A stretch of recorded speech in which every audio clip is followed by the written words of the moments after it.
One of the issues Mr. James dealt with in his lifetime was, what does it mean to be a success, a significant person? After years of pondering this question, William James described success as a combination of two things. Number one, an inner ideal which is followed persistently with courage. And number two, outer achievement related to that ideal. Let's go back to number one, an inner ideal which is followed persistently with courage. I take that to mean defining a goal and having the resolve to complete it. No matter what, I'll do it or die. Promise yourself you'll read the books until your skills change. Go to the seminars until you get a handle on it. Do it until it makes sense. Practice it until you've got it right. Don't give up until you get where you want to be, however long that is. Step by step, piece by piece, book by book, seminar by seminar, do it until. Go for it. Until is a very important word. It's magic. It means that you'll never give up. Don't miss the chance to grow, to pay the price. Until you learn, change, grow. You'll discover some of life's great treasures when you pay that price. William James' second part to success dealt with the outer achievement related to that ideal. You need both aspects to really be a success. But what Dr. James realized about his philosophy of success was that the first part is indeed more important than the second. Going for it. As long as you're working toward your inner goal, your dream, then success is possible. But once you give up your inner vision, then you can never become successful. You never will become successful. Until doesn't even matter. Now, maybe the person who's been working on a project for 10 years can be successful in his own right, if he's honestly working toward it, doing everything to make himself worthy of reaching the dream, really happy with where he is, doing it until. Then maybe he is a success. It's a personal thing, going for it one step at a time, going for small accomplishments along the way for however long it takes. So let's think about this for a moment. What outside evidence or results or proof can be seen when you accomplish your goals one step at a time? You'll start to see things change around you, little things, not major things, but little everyday things, things you may not even notice unless you are paying attention. If you're one of those who'd rather stay up late and get up late, only to discover that your workplace doesn't fit your schedule, and you roll out of bed cursing the alarm clock every morning, maybe you could start with the little change of going to bed half an hour earlier than normal. And maybe you'll see, in time of course, you can't train your body overnight, maybe you'll find out that you jump out of bed in a better mood, and that your day will start better, and that you'll get more done, and that the people around you that caused you problems aren't so hard to work with after all. It all starts by making one little change and adding to it every day. You see, you can't change what's going on around you without first changing what's going on within you. Start changing how you look at mornings, and sure enough, people will start changing how they look at you. When you start changing how you think, how you act, how you treat others, how you treat yourself, when you start responding instead of reacting to life, life will start responding to you. I'm telling you that you can do it with your lifestyle. You can do it with your sales career. You can do it with your management career. You can do it with any part of your life.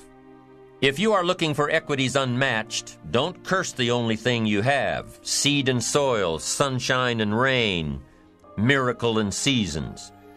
But start processing things like we're covering in this program, and change will take off for you. You cannot believe what can happen in such a short period of time. So you ask yourself, what small changes can I start making today? Well, you can start in your car on your way to work. If you're sitting on the highway, stop-and-go traffic, moving at about 15 miles per hour tops, look at the guy or the lady sitting next to you and give them a smile, or thumbs up, or even wave.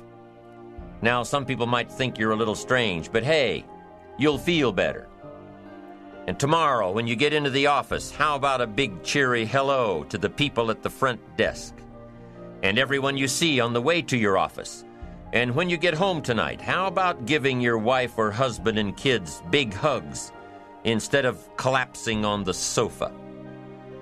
When you start with the little things that make others happy, improve their day, you'll find that these little things add up to big ones.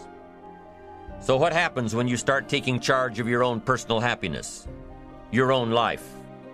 Do you think that these little things will somehow make a difference in meeting your goals?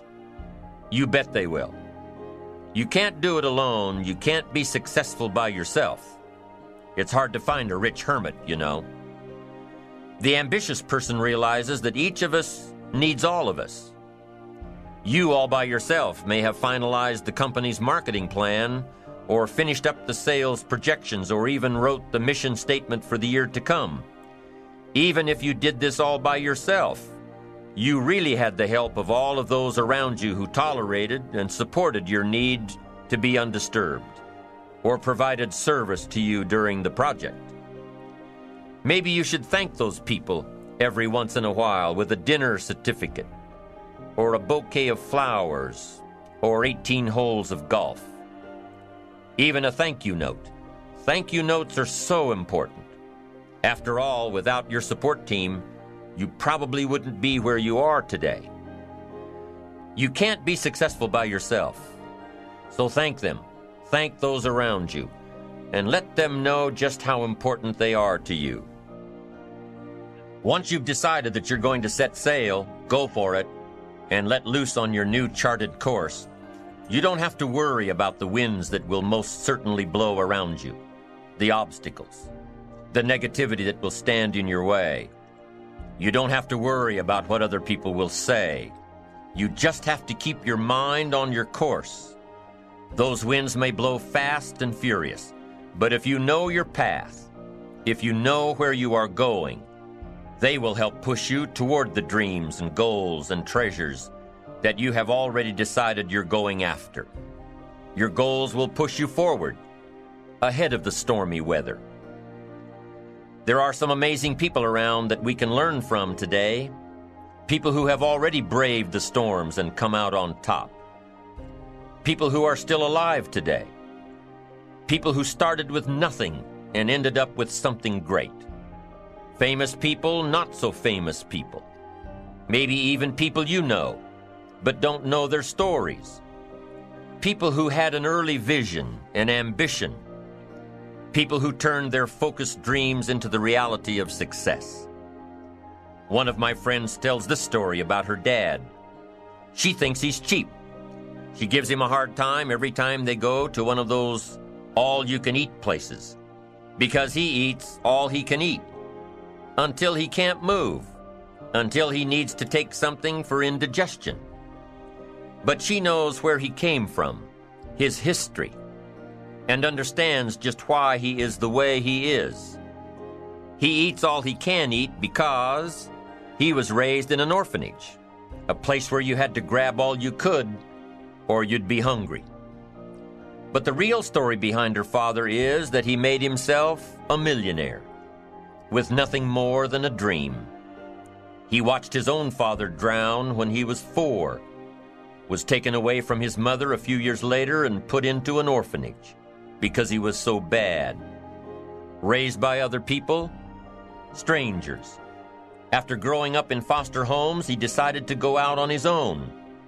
He barely finished high school, but he found a job as a vacuum cleaner salesman. He did well, really well. But the woman he loved didn't want to marry a vacuum cleaner salesman, and he really didn't want to be one, so he went to college, went on to medical school, prospered, really prospered, led a tremendously successful life as a radiologist, and is now retired, goes fishing, rides his Harley.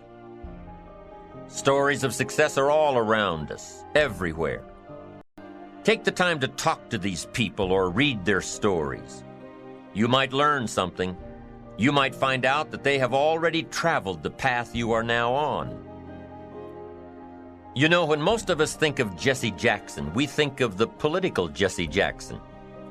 But what most of us don't realize is that before Jesse Jackson went to the streets to gain votes, he went to the ghettos with a message for inner city youth. During his rallies, he would have the street kids repeat after him, "I am somebody." Jesse Jackson's message to these kids was that ambition is a moral imperative. To be a good person, you have to have ambition. You have to try to do something good with your life.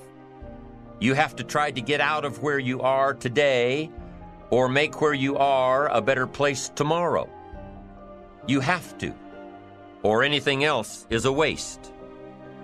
Mr. Jackson knew that his contribution to life began with America's youth, where he could make a difference before bad attitudes and bad habits took over for good. He went to make a difference with the disadvantaged youth of America. What an admirable mission. I'm sure you know that the same principles he teaches apply to you. When you get up tomorrow morning and are standing in front of the mirror getting ready for the day, remind yourself that you are somebody, that you are important, and that you can make the changes that will move you closer to your ideal future. Listening to the words of people like Jesse Jackson are of total importance because motivation, lasting motivation, is backed with education. Many of these people have written books on their journeys. These books tell the stories and give the secrets that we can all learn from. Let's say you decided to take a trip, just a short one, maybe for a weekend. Let's say you want to go away to a place you've never been before. Wouldn't you want to find someone who had been there? Ask them a few questions? What's the best way to get there? The safest route? The quickest route? What do I need to bring to be totally prepared? What fun things should I look for on the way? What dangers do I need to avoid? By talking with someone who has already been there, it'll make your trip that much more enjoyable. It's the same thing with life. By listening to those who are farther along in the journey you are interested in taking, and learning from their successes and failures, you just might pick up something that will make your journey that much better. Listening to the stories of others can be motivating, captivating. They can provide that extra push you've been looking for. They can demonstrate what the power of ambition is truly all about. They've been there. Their knowledge is valuable. And when you use that knowledge and motivation to take action, you'll gain momentum. Eventually, you will find that the key to motivation, true motivation, is right there inside you. You won't have to look elsewhere to get pumped up, turned on, charged up. With the right knowledge behind you, you will learn how to motivate yourself. With the right knowledge, you will find yourself becoming inspired on your own, by your own learning, by your own discovering. You won't have to hope that somebody comes along to turn you on in the morning. They might not show up. You'll find that your journey of pursuit is the best alarm clock in the world. Everybody has a need for achievement, to do well, to get somewhere in life, to be better, to achieve. Achievement means moving forward. And in order to move forward, you must be motivated, inspired, ambitious. You must have dreams and goals that create ambition. Good ambition, positive ambition. Now, ambition does not mean being greedy. It does not mean being selfish. It does not mean getting ahead at the expense of others. Ambition is not greed. Ambition is not avarice, an all-consuming desire for wealth. Ambition is not hoping you can win at the expense of others. Do you suppose Judas was ambitious? He ended up with 30 pieces of silver a fortune in those days. Was Judas successful because he had all that money? No, Judas sold out. Was Judas happy when it was all over with? No. The money didn't make him happy. What he did to get the money certainly didn't make him happy. What Judas became in the pursuit of his fortune caused him to end his own life. What drove him was not ambition. Ambition is not greed. Ambition is an eager desire to achieve, an eager desire to get ahead in life, to do more for your family, to prosper in health, wealth, and relationships. Now, desire does not always translate into ambition. Desire is what you want for yourself. A bigger house, a better car, a fatter bank account, a better life. I desire to have these things. Ambition is how you get there. Desire is sometimes healthy. Desire is sometimes unhealthy. Desire might say, I want the tallest building in town. The destructive side of desire might urge you to tear all of the other buildings down. I guess that's one way to do it. You might get away with tearing down the first one and maybe the second one. But in your desire to tear them all down, sooner or later, some guy is going to be standing out in front of his building saying, I'm on to you. Get out of here. And pretty soon you're no longer known as a builder. You're known as a destroyer. Now, the second way to have the tallest building in town is to see it, dream it, and plan it, and put your team on it, work on it. Go through all of the steps to get there. Do it right. Have the ambition to be the owner of the tallest building in town. And go through all of the right steps to get there. If you really want it, and have the skills to do it, and the patience to weather all of the storms, your ambition will lead you there. Having the ambition to do what it takes to get you where you want to go is good. Ambition is creative and constructive. Ambition is an expression. It's something inside of you want to express in a positive way. I'm sure you have dreams of accomplishing great things. Are you ambitious enough to realize these dreams? Are your dreams strong enough to pull you toward your future? Are they vivid enough to see the end result now?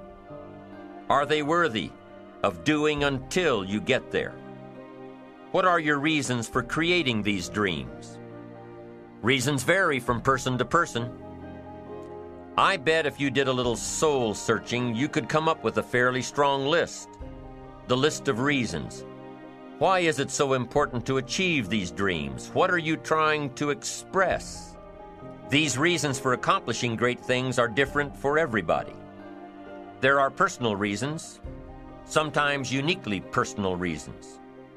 Some people do well for the recognition. Some people do well because of the way it makes them feel. They love the feeling of being a winner. And that is one of the best reasons. Once in a while I hear someone say, if I had $1 million, I'd never work another day in my life. Hey, that's probably why the good Lord sees to it that he doesn't get his million, because he would just quit. Family is another reason, a motivator for doing well. Some people do extremely well because of other people. And that's a powerful reason. Sometimes we will do something for someone else that we would not do for ourselves. I know a lady who was getting back on track from financial disaster. Even though she didn't have much of anything left, her primary motivator was to keep her daughter in private school, an expensive one of the best in the country. Although her goal was to financially surpass where she was before her economic fall, her main reason to work all of those extra hours was to give her little girl the best possible education. As you can well imagine, wanting to do something for someone else led her to all sorts of other accomplishments as well. How fortunate are the people who find themselves greatly affected by someone else? It's powerful. What has you getting up early, hitting it hard all day, and staying up late? What has you inspired? What are your reasons for doing well? What's at the core of your quest? What is the power behind your ambition?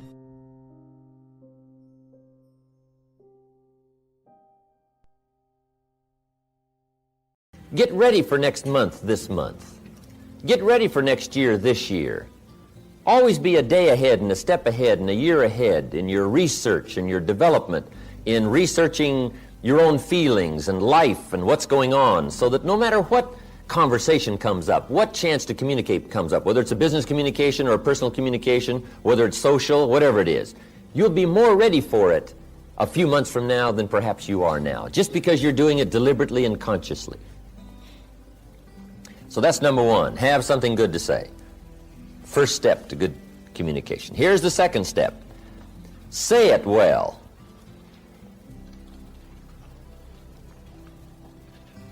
Part of communication is saying it well.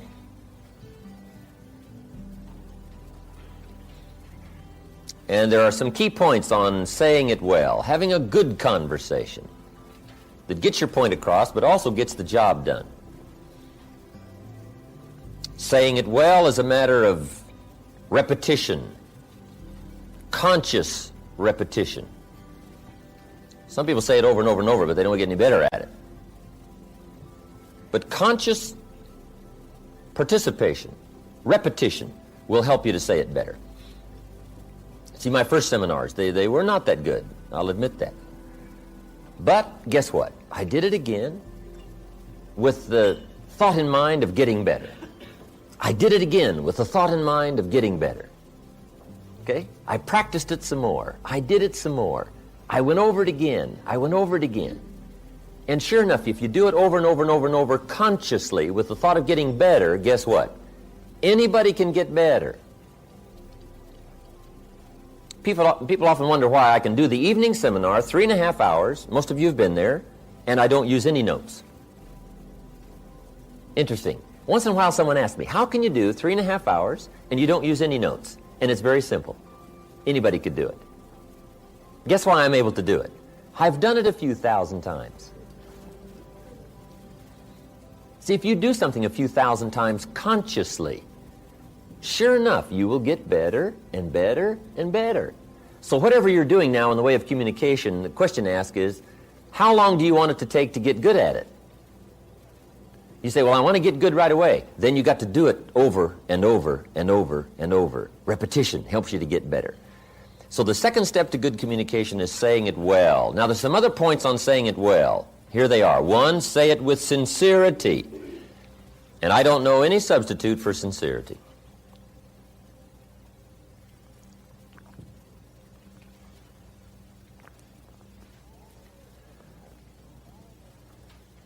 Almost everybody wants the feeling from someone else that you are being sincere, that you're not playing games with me,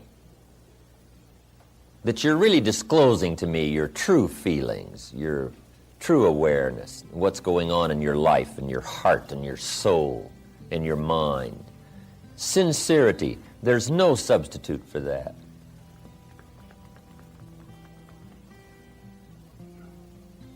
Once in a while, someone asks me, when the seminar's finished, they say, look, Mr. Rohn, everybody's gone now, but tell me the truth now.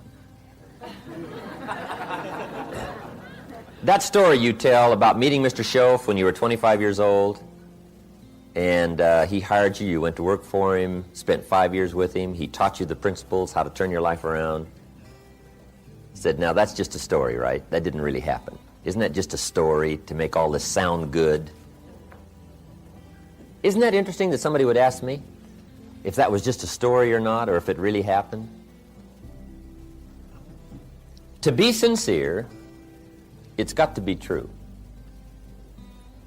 You just can't come up with sincerity telling an erroneous story. Now, you might make it sound sincere, but sure enough, someday it'll come back to haunt you. Saying it well is saying it sincerely. Saying it well is saying it accurately. You don't want a lack of credibility to creep into your communication. So you just got to be sincere. Tell the truth. The truth is so powerful, you don't need to dress it up with fiction. Another part of saying it well is saying it with brevity. Don't linger too long on any one point. Because I got a good disclosure for you. The human attention span is short. You can't linger too long on any one thing. You've got to move along. So brevity. I used to tell long stories. And I stretched them out so long, people forgot the beginning by the time I got to the end. And now the end doesn't make much sense, right? Because you can't hook them both up. I just drug them out too long. People get weary. You just got to practice being brief. Short. Attention span is short. The best practice on this is to practice with kids, because their attention span is really short, right? And they don't mind telling you, right? You start talking to the kids, right? And kids say, how long is this going to take, right? I mean, right away they get the feeling you're going to take 30 seconds. And you should only take 10, right? I mean, they get bored right away. So short. Make your stories short. Be brief in your illustrations. If you're going to say, here's something that happened to me one time. Don't give people a feeling now that you're about to launch into a 20-minute story. Just make sure you get the feeling across that you're going to be brief. It isn't going to take long. You're going to get the story across.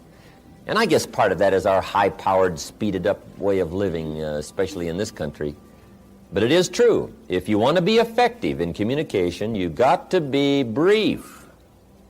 On any one point, you can't linger long. And I think I've lingered long enough on that point. Next, saying it well is saying it with style. Now, part of style is your personal style. And this involves a whole lot of things. It can involve gestures. It can involve facial expressions. You talk with your eyes. You know, you speak with your facial expressions as well as with your words. Some people talk more with their hands. That's part of your style. Gestures, all of that. Now here's the key on this, is to develop your own style. However, be a student of style. First, have something good to say. Second is to say it well. Consciously say it well.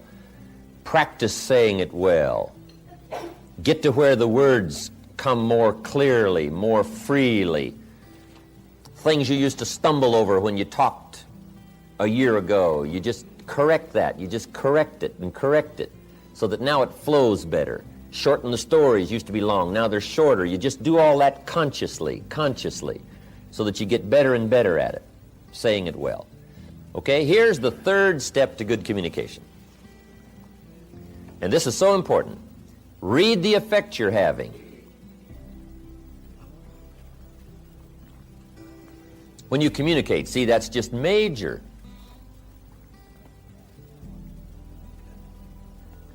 Study your audience, whoever your audience may be. If it's one of your children, you just study what's happening to them while you're talking.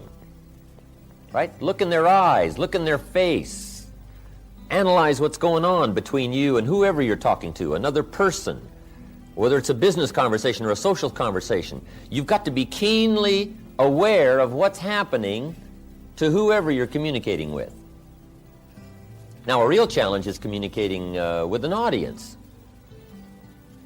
We had about 1,200 people the other night in Orange County, right? And I've got to make sure that everybody from down here, down in front, way in the back, how to gather up 1,000 people's attention, right, for the 3.5-hour period. Now, that's a real challenge. I didn't used to be that good at it. In fact, when I first started lecturing, I was hardly aware of my audience. I was so absorbed in my notes and my material, guess what? They could have all got up and left, and I would have never known it. I wouldn't have missed them. I'd have just kept right on talking, right? Because I was so absorbed in the material, I was so absorbed in trying to say it right and do it right, that I was not aware of what was going on with my audience. But you've got to read the effect you're having for a really effective communication. Now, if it's just an informal communication situation, you can just ask the question, do you read me? Right? Does it make sense? Did I say it well?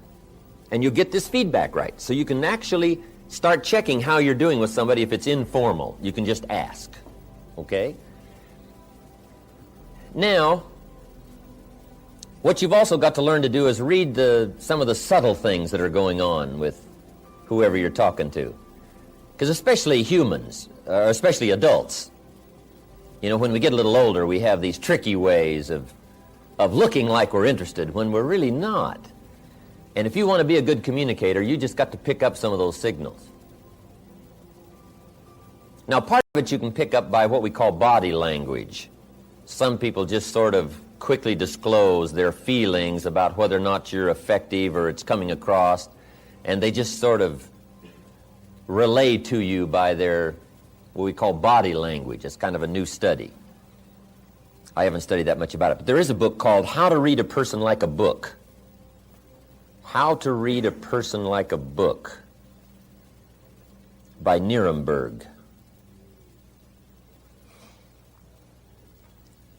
You just might make a little study on that. Now, don't get too involved in it, because sometimes you can so watch somebody in the way they blink their eyes, and you know, you're looking at their ears and looking at their hair, and now you get too carried away and trying to figure out, you know, all about them. But you can get some indication. But here's what'll play you good no matter what. It's called just pure common sense. You just look at somebody, you can kind of tell. If somebody just folds their arms and they tuck their head down like this, sure enough, you've probably got some more selling to do. I mean, you've got to pour it on, or maybe you should change the subject, or maybe you should quit, right? You just kind of analyze, you know, what's going on here, right? Some things are just fairly obvious. You know, if a guy's leaning toward the door like this, it's probably a sign, right? I mean, you say, oh, I got it, right? Clear. I've got a good word for the common sense approach, and it goes like this. Let the obvious be your best teacher. Whatever you do, don't ignore the obvious. You know, sometimes we say, oh, it couldn't be. Yes, it probably is.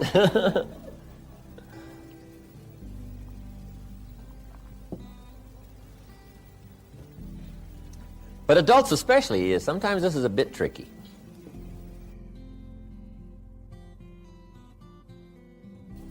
People smile, nod their head like this, and they got you shut off, and you just don't know. Okay. Because in good communication, you cannot mistake courtesy for interest. Sometimes people will be courteous, but that doesn't mean they're interested. Now, if you mistake their courtesy for their interest, now, see, you've lost the hold on good communication. Also, you can also develop a sense of picking up signals. I think the women probably have it over on the men when it comes to this sort of sixth sense of being able to tell, no matter what the situation looks like. Women have this uncanny gift. I guess men can develop it, but women already have it. You know, the antenna is out. I mean, they pick up signals nobody else can pick up. I mean, the men don't have a chance.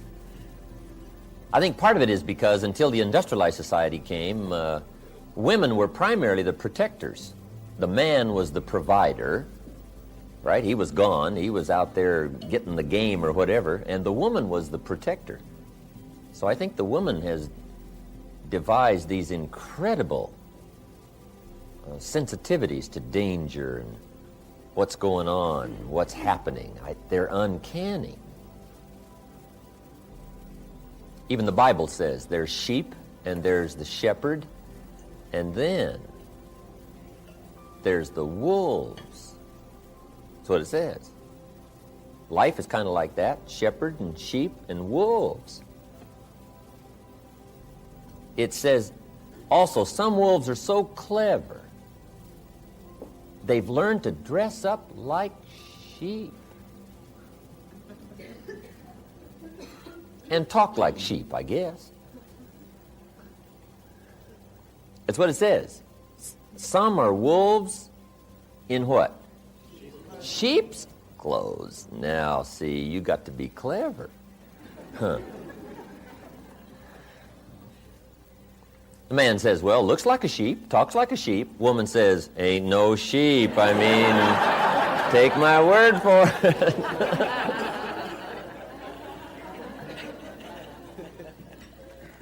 But that's that long developed instinct, I guess, right? In the middle of the night, she says, wake up, something isn't right out there. He says, right? I mean, he's gone, right? She says, no, something, right? She has this uncanny sense. So that's part of, being able to read is picking up, Mr. Shove called it signals. He says we all throw off signals, vibrations. I don't understand all I know about that. But have you heard the expression, a dog can tell whether or not you're afraid of him? I guess that's true. We throw off a certain kind of signal, and animals, right, they just pick it up, they know. And you can't fake them out, right? You can say, I'm not afraid of you. Dog says, who are you kidding, right? I mean, come on. Okay, being able to read. That's so important, reading your audience. How you're doing. Should you speed up? Should you slow down? Should you change the subject? Should you be a little stronger? Just be more aware of whoever you're talking to. Right? Look a little more intently at somebody. Try to pick up what's happening between you and the audience, or the person, or the child, or the business partner. You can't believe how it will affect your ability to communicate if you'll practice this part of picking up what's happening between you and someone else. Now here's number 4. Then we're going to take our first break. The 4th step to good communication is intensity. Strong feelings. Here's what changes the whole effectiveness of good communication. Strong feelings. In affecting other people with words, here's a key breakdown to keep in mind. And it goes like this. To affect other people with words, it's 20% what you know, and it's 80% how you feel.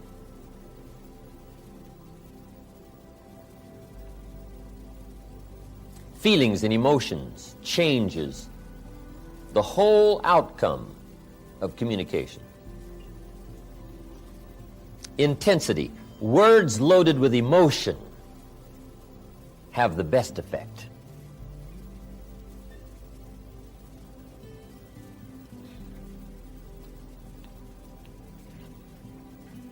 Words might be like a little straight pin. Right? When a guy buys a shirt, right? It's got all these little pins in it, right? Where they pinned all together. So you start pulling out all these straight pins. What if I took one of those straight pins and I threw it at you, this little straight pin? And it reached you, hit you in the face or hit you in the arm, hand somewhere, right? You'd feel it if I threw that little straight pin at you. What if I took that straight pin and wired it to the end of an iron bar about that long, right? And I let you have it with that. See, I could drive that pin right through your heart, right? Now, the pin is the words, and the iron bar is the emotions, the feelings, the awareness, the uniqueness of all of that mysterious stuff that humans are made of. If you will learn to put more of you into what you say, put more feelings, more awareness, more uniqueness, strength of character, conviction, strong feelings, whatever that is, just be more aware of putting more of you into whatever you say. That's that iron bar that drives what you say to the heart, to the mind, and gets the job done. Words loaded with emotion. Now, you must also learn to measure your emotions. Okay? You don't want a major outburst for a minor point. Learn to measure it. Okay? Some conversations or some points may need, right, just a mild blend of emotional feelings. And then another point may need a strong one. But you got to learn to measure that, okay? Not too much for something minor. You don't want to shoot a cannon at a rabbit. Right? It's effective, but you got no more rabbit. So learn to measure your emotions. Now, here's something important. Where does emotion come from? Where do our feelings come from? Here's where they come from. The emotions that can really help in all of your future conversations, communication. It's the blend of all of your experiences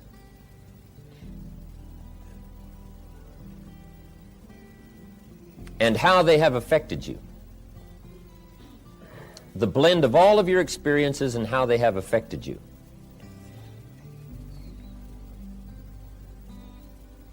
That creates now your emotional content, creates your emotional vitality and worth. So that's part of the getting ready experience on the emotional side. Be aware of your feelings. Be aware of your emotions. And as that experience grows, now when you get ready to talk, you've got the blend of knowledge and the blend of feelings to put into your conversation. And that's what creates the power.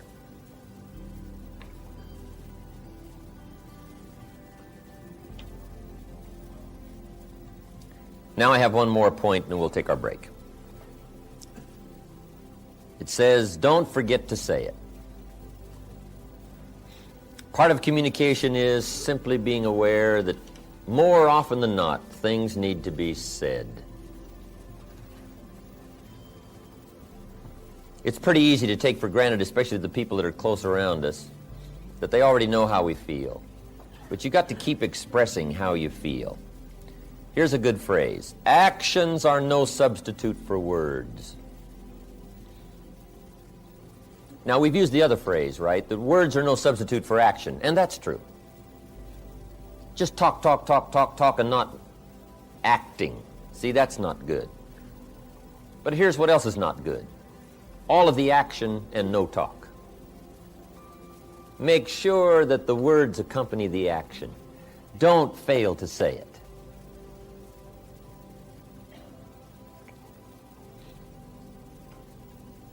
Probably one of the greatest difficulties in married life is this breakdown in communication, not clearing the air often enough, not keeping this open dialogue going constantly. One thing I found out, take nothing for granted. Say, well, surely they understand. Well, just explain it one more time.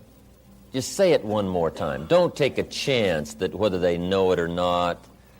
Bring up the subject again. Make sure it's clear. It's too easy to let it slide and not make it clear.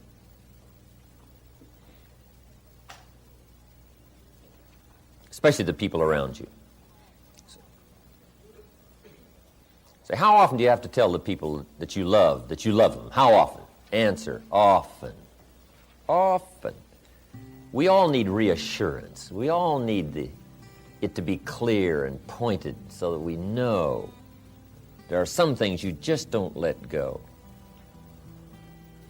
And there are some actions that will only say certain things, they won't say at all. You can give somebody flowers, but flowers won't do all the talking. Flowers say, you remembered. That's probably what flowers say. But flowers don't say, you do incredible things to me. Nobody affects me like you do. Now, see, flowers will talk, but they won't say that.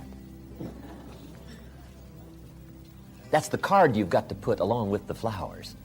Let the flowers say whatever they can say, but then don't fail to put the other words with it, because the words are so important. Judy gave me this watch back when I had a birthday in 1972, I believe it was. And it was a neat watch, Le Coultre. If all goes wrong, I can cash the watch in and live for a while, right? I mean, Judy was always doing things like that. Fabulous watch, neat gift for my birthday. But see, better than the watch was what she wrote on the back. I appreciated the watch, but the words were better than the watch. On the back, she had inscribed, "My love for all time. Your Judy, September 1972. See, the watch was neat, but the words. She could have put the words on a Mickey Mouse watch. Pardon me, Walt. I didn't mean to downgrade your mouse. But see, the words were what was really important. So I'm saying, let actions speak, but make sure the actions don't substitute for the words. Make sure you say it. And if you'll make sure you'll say it, you'll get better at it. You'll get the practice. You'll learn to put more feelings in it. You'll learn to say it well, say it better. And this whole process of communication for you, if you don't treat any of it casually, will start to grow. And you will be even startled in the next few weeks, the next few months, at what happens as a result of your future conversations if you become more aware of these things that we have just talked about. Sensitivity, fascination, interest, working knowledge, having something good to say, saying it well, reading the effect you're having, and the intensity of strong feelings.